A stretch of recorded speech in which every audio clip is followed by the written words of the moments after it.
Hello friends, our today's topic is cell theory and cell as basic unit of life. ये एक बहुत ही short video होगी जिसमें हम इसका बहुत ही बेसिक पार्ट कवर करेंगे। सेल क्या होता है? Cell is a basic structural and functional unit of organism. और ये जो इसका डायग्राम मैंने बनाया हुआ है, बहुत लोगों को बहुत बात तक भी we get confuse multiple times कि कौन सा क्या पार्ट होता है। So this should be looked very carefully कि सबसे आउटर जो पार्ट होता है वो हमारा सेल वॉल होता है। उसके जो अंदर वाला पार्ट होता है सेल मेम्ब्रेन या फिर प्लाज्मा मेम्ब्रेन, ये एक ही बात होती है जो कि हमारे लिविंग पार्ट को या सेल ऑर्गेनेलीज वगैरह जो अंदर साइटोप्लाज्म के अंदर प्रेजेंट होती हैं उसको कवर करने वाला ये ब्लू वाला पार्ट होता है। Now this big one is nucleus and then जो ऑर्गेनेलीज या राइबोसोम्स माइटोकॉन्ड्रिया जो दिखाई दे रही हैं सेल के अंदर वो साइटोप्लाज्म होता है जो कि सेल ऑर्गेनेलीज से कंपोज्ड होता है, लिविंग मटेरियल से कंपोज्ड होता है। नाउ अगर हम स्टार्टिंग की बात करें कहाँ से ये सेल थ्योरी की जो है स्टार्टिंग हुई, वो सबसे पहले जो अगर हम हिस्ट्री में जाएं तो 1665 में रॉबर्ट हुक ने डेड सेल को डिस्कवर किया था और उसके अंदर सबसे पहले सेल वॉल्स ऑब्ज़र्व की थी। क्योंकि वो डेड सेल था तो उसमें सिर्फ सेल वॉल्स ही ऑब्ज़र्व हो पाई थी और रॉबर्ट हुक ने ही जो सेल टर्म है वो कॉइन करी थी। नाउ एंटन वॉन ल्यूवेनहॉक, इन्होंने सबसे पहले लिविंग सेल्स पर जो है डिस्कवर किए थे लिविंग सेल्स और इसी की डिस्कवरी भी की थी।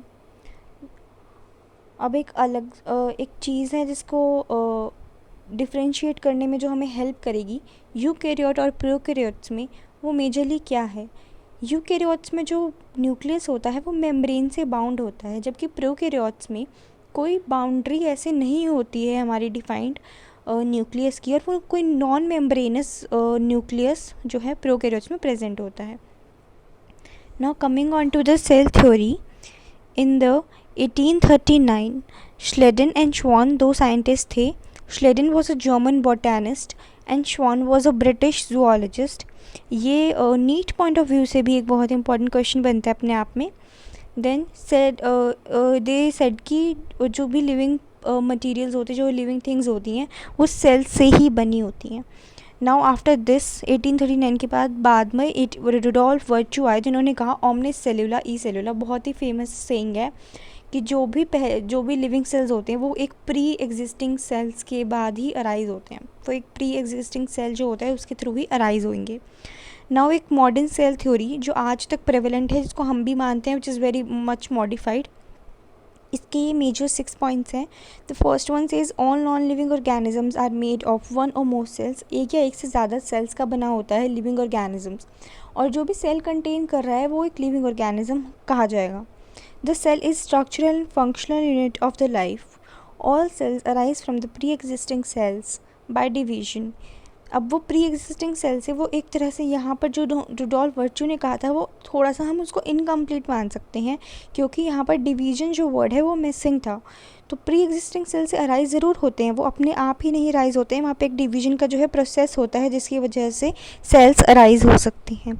Now energy flow occurs between the cells, क्योंकि वो लिविंग है तो एनर्जी फ्लो भी होता है सेल्स के अंदर। And cells have hereditary information, that is DNA, passed on from cell to cell. All cells are basically having the same composition. सभी cells का जो है same composition होता है। तो this was all about the basic